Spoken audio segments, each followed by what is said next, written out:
Good morning to all of you. जैसे यहाँ पे चैप्टर 13 हमारा चल रहा था, उत्तर वैदिक अवस्था वर्ग व्यवस्था की होता, राज्य और वर्ग व्यवस्था की।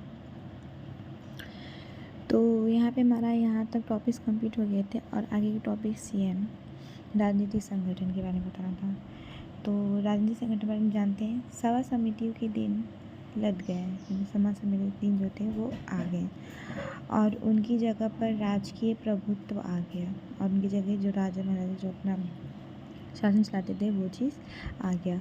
विधत का नामो निशान नहीं रहा और यहाँ पे जो भी विधत का था वो नामो निशान नहीं था। सभा समिति उनमें राजाओं और अभिजात का बोलबाल हो गया। इसमें लोगों में राजा समिति में इसमें बोलबाल हो गया। मुखिया या राजा अधिक शक्तिशाली होता गया। जो मुखिया रहता था या राजा, दोनों तो एक ही होते थे, वो अधिक शक्तिशाली हो गया। सत्ता धीरे धीरे जनजाति की प्रादेशिक होती गई और सत्ता जो थी वो धीरे धीरे जनजाति की प्रादेशिक हो गई। अब उसी नीचे है राष्ट्र शब्द जिसका अर्थ प्रदेश या क्षेत्र होता था, पहले पहल इसी समय मिलने लगा है। जो जिसका अर्थ प्रदेश या क्षेत्र होता था, मतलब कि जो कबीला होता था, अब उसका अर्थ प्रदेश या क्षेत्र होता है। जिसका अब उस कबीले को हम लोग अब प्रदेश कहते हैं, क्षेत्र कहते हैं। पहले पहल इसी समय मिलने लगा, इसी समय ये हम लोग को पता होने लगा। वैदिक ग्रंथों में संकेत मिलता है कि राज्य के प्रधान या राजा निर्वाचन होता था। इसमें जो राजा होता क्या होता था, वो निर्वाचन होता था।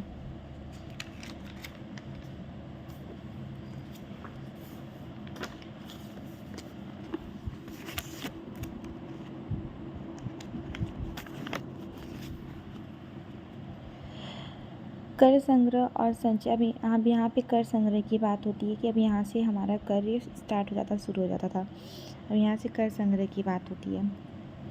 कर संग्रह और संचय के लिए एक अधिकारी रहता था और जो एक अधिकारी रहता था जो संग्रहित कहलाता था। राजा अपने कर्तव्य के संपादन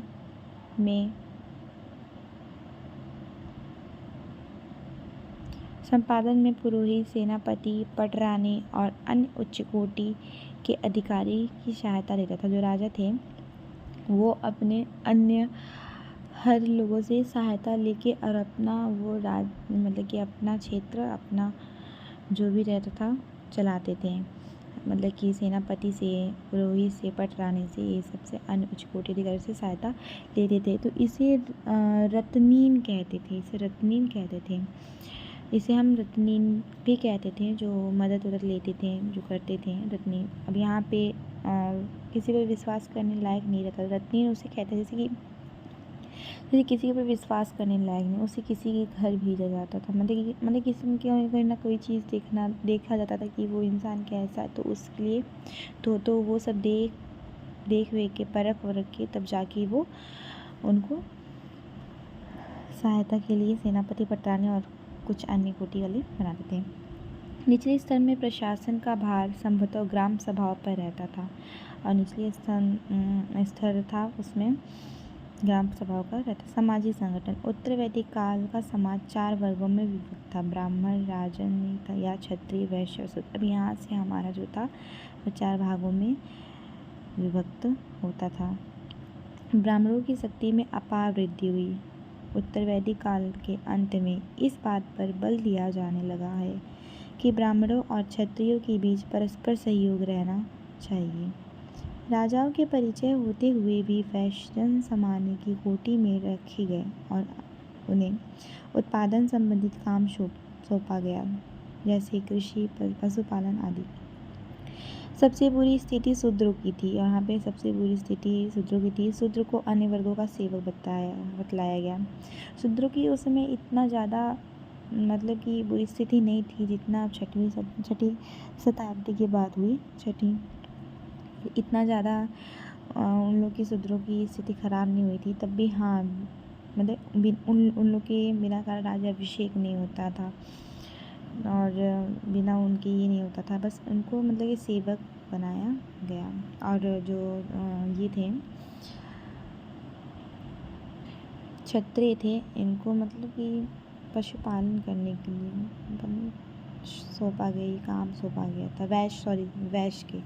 वैश्य जनसंख्या की कोटि में रखे गए और मतलब कि इनको पशुपालन कृषि करने के लिए सौंपा गया। फिर भी राज्य अभिषेक संबंधित ऐसे कई सार्वजनिक अनुष्ठान होते थे जिनमें शूद्र भाग लेते थे। बताया था ना आपको, इनके बिना राज्याभिषेक नहीं होता था। शिल्पियों में रत्नकार आदि जैसे कुछ वर्गों का स्थान ऊंचा था और उन्हें अयोगपवित्र पहनने का अधिकार था। इस प्रकार दिखाई देता था कि उत्तर वैदिक काल में भी वर्णभेद अधिक प्रखर नहीं हुआ है और इसमें कभी भी वर्णभेद का अधिक प्रखर नहीं हुआ। वैदिक काल में आश्रम अर्थात जीवन के 4 चरण सुप्रतिष्ठित नहीं हुए थे और यहाँ पे जो 4 चरण थे वो सुप्रतिष्ठित नहीं हुए थे। अब यहाँ देखते हैं देवता अनुष्ठान और दर्शन। देवता अनुष्ठान और दर्शन के बारे में आपको कल मिल जाएगा और ये चैप्टर कल फाइनली आपका कंप्लीट हो जाएगा। इसके आगे के चैप्टर के लिए चलूँगी और इसके आगे के चैप्टर चलने से पहले मैं आपको कुछ बेसिक चीज़ बताना चाह रही थी, तो वो मैं आपको परसों मतलब कि दे दूँगी। और जैसा अगर मेरी वीडियो अच्छा लगे, पसंद आए तो प्लीज़ इसको लाइक, सब्सक्राइब, शेयर ज़रूर करें। आप लोगों का बहुत बहुत धन्यवाद।